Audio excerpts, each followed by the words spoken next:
Welcome to the Real Estate Espresso Podcast, your morning shot of what's new in the world of real estate investing. I'm your host, Victor Menashe. While the August numbers for unemployment look encouraging, there are signs on the horizon of a fresh wave of corporate layoffs that are going to deal another blow to the fragile global economy. Some of the layoffs are merely announced and have not taken place yet, so they will not appear in the official statistics until September, October, or in some cases even as late as November. Some businesses in the resorts and hospitality industry have started to make temporary job cuts permanent.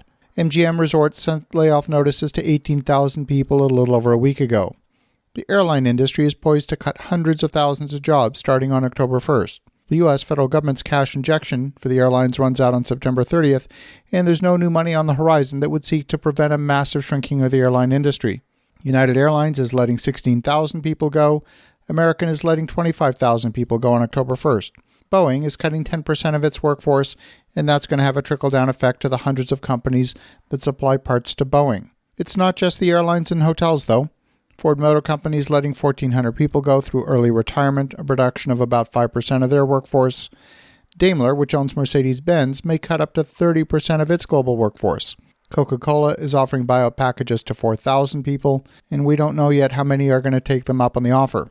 Salesforce.com is letting 1,000 people go. LinkedIn has cut 6% of its global workforce.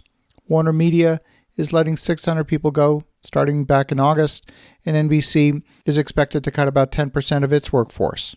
Creative Artists in Los Angeles is a talent agency that places actors and musicians into TV shows, movies, live events, and so on.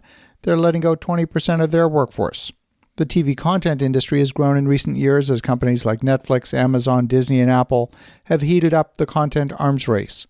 The production of many of those TV shows has been funded by debt. The reduction in economic activity is broadly based, and it's led to a drop in demand for energy, specifically oil. And that meant a drop in oil prices, which we saw back in the spring, and therefore a drop in oil production. Oilfield services company Schlumberger cut 21,000 jobs so far. Baker Hughes has done something similar.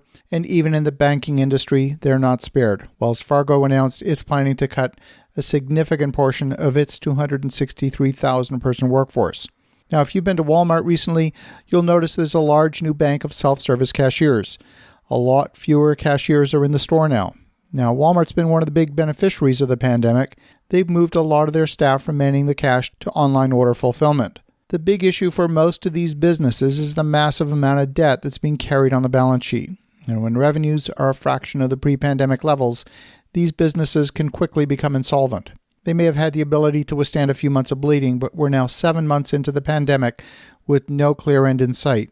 Frequent listeners to the show will know that I went on record this spring predicting an 18-month economic winter. And if my prediction is correct, then we'll start to come out of this mess sometime around mid-2021.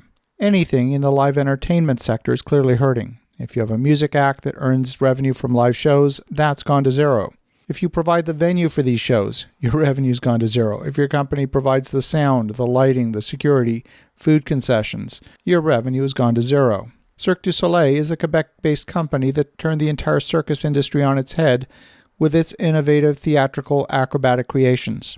The company had been previously a public company. Back in 2015, the company went private with a purchase from Texas Pacific Group, now called TPG Capital, one of the largest private equity firms.